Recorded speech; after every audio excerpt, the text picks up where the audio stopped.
Un feliz día para cada uno de ustedes. Hoy estamos en el jueves de la segunda semana del tiempo ordinario. Estamos viendo el Evangelio de Marcos, capítulo 3, versículos 7 al 12. Pero mire cómo dice el texto, muy interesante para el estudio del día de hoy. Pero él les mandaba rigurosamente que no lo diesen a conocer. Palabra del Señor. Gloria a ti, Señor Jesús. ¿A quién no les permitía que lo dieran a conocer? A los demonios. A los demonios Jesús no le permitía darlos a conocer, que lo diesen a conocer. Y con respecto a esto, entrando obviamente en el texto también griego de Marcos, que es un poco difícil, ¿por qué?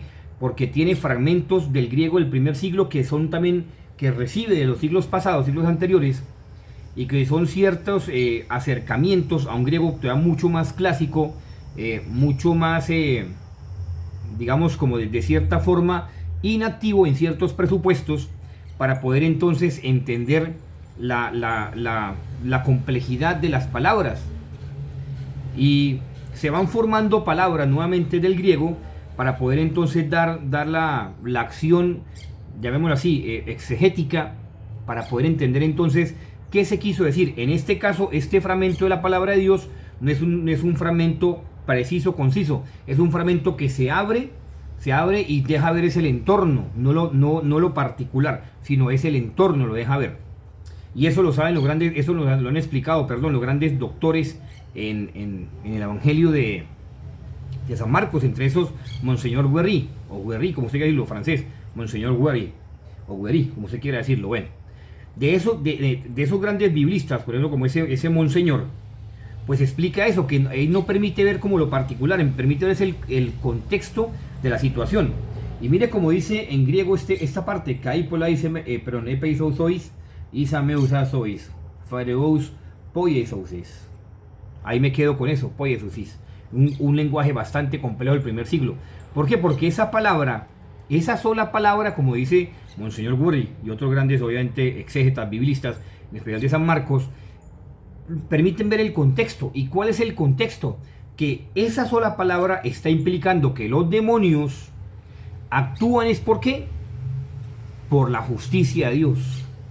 O sea, el demonio no puede actuar por la misericordia, el demonio actúa es por la justicia de Dios, porque ya está condenado, conoce quién es Jesús, el Hijo de Dios, por eso él actúa es por la justicia. Y por eso San Pablo más adelante va a decir, ante el nombre de Jesús toda rodilla se doble, porque hace parte de la justicia.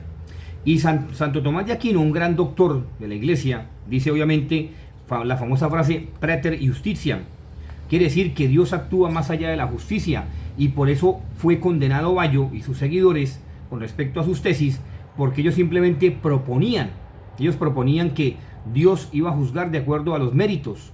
Pero si Dios juzga de acuerdo a los méritos, pues muchos de nosotros nos podemos condenar.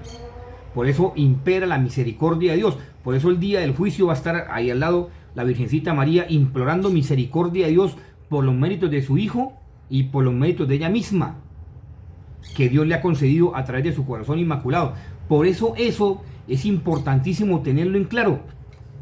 Porque si bien es cierto que ante el justo juicio de Dios, todos somos obviamente condenables ante el justo juicio de Dios, pues la misericordia de Dios está también latente para que ustedes y yo no nos condenemos.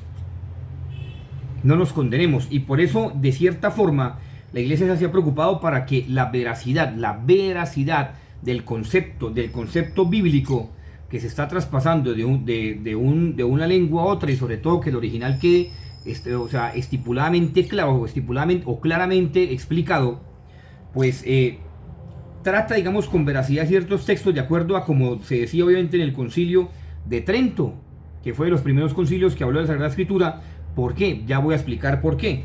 Porque mire, como decía, el concilio de Trento de cierta forma habló en un sentido, llamémoslo así, como lato, específico, riguroso, con cierta, digamos, forma, que hablaba de esta manera, pari pietas affectum ad reverenciam.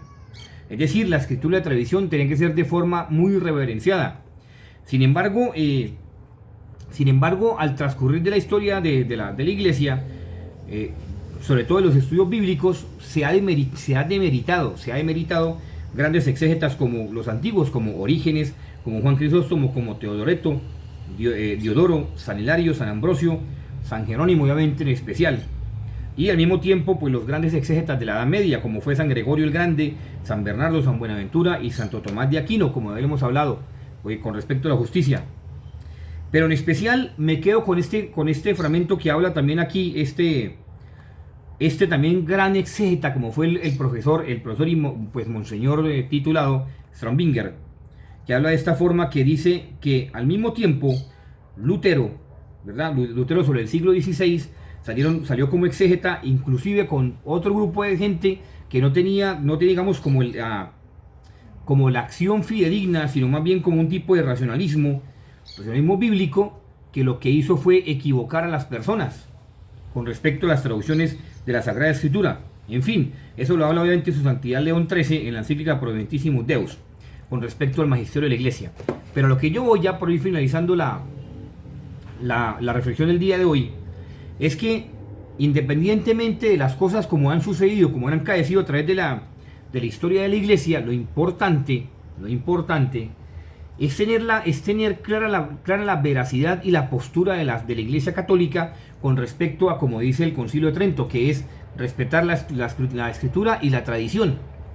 O sea, usted no puede pretender entender la Escritura sin tener en cuenta la tradición, porque entonces sería una cosa inconclusa, que estaría de cierta manera más inclinada hacia un aspecto que puede ser bien optativo, pero que al mismo tiempo puede ser un aspecto que esté fallando en cuanto a la condición de entender la situación y la realidad del contexto de la Sagrada Escritura. Y por eso a lo que yo voy también, ya vuelvo y digo, para finalizar, es precisamente por esto, como habla también Santo Tomás de Aquino, que hoy en día muchos teólogos y muchos exégetas y muchos doctores en Biblia niegan la existencia del demonio. Y por eso hoy, en este fragmento, la Biblia, con respecto también a lo que acabé de leer de Santo Tomás de Aquino, gran doctor en Biblia, pues estaba explicando que, también como el monseñor Guerri, como se quiere decirlo, pues está explicando que el contexto de la acción de Jesús es por justicia que el demonio está condenado. Y ustedes y yo, ¿por qué nos podemos salvar? Por un simple motivo, y espero por favor que se lo aprenda. Por el simple motivo que ustedes y yo no hemos conocido a Dios tal cual es. Porque en el momento que ustedes y yo conozcamos a Dios tal cual es, y al final de nuestras vidas sepamos que lo que hemos hecho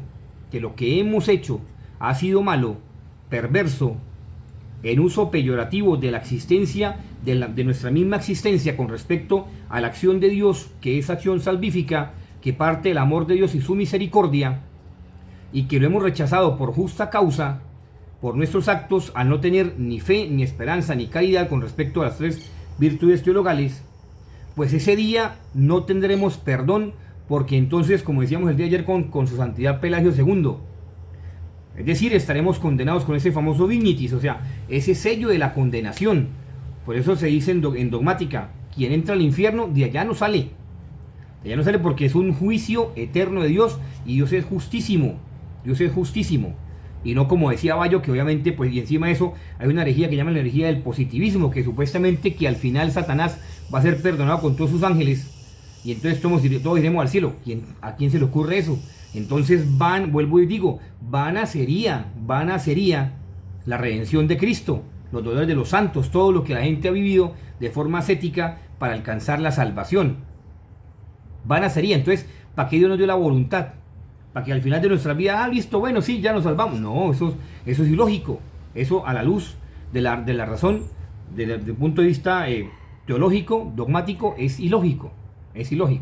Por eso simplemente finalizamos con esta pregunta. Nuestra existencia como ser humano, ¿está delimitada por el bien o por el mal? Hay que preguntarnos, porque mire cómo dice la palabra de Dios ahí. No les dio, les mandaba rigurosamente que no lo dicen a conocer. Nuestra existencia está marcada principalmente por el bien o por el mal. Hay que pensar. Porque mire, ¿por qué el hombre se condena? Por la justicia de Dios imperante, pero al mismo tiempo porque no quiso.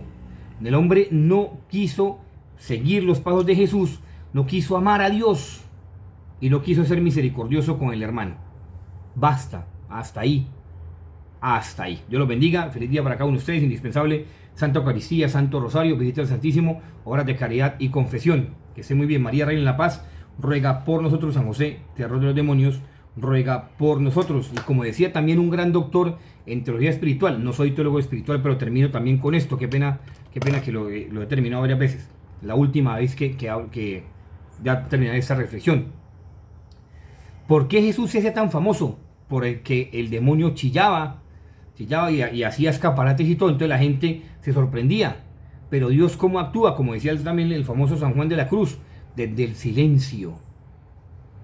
Desde el silencio. Dios no busca sensacionalismos. Dios busca transformar el interior de la persona. Esté muy bien.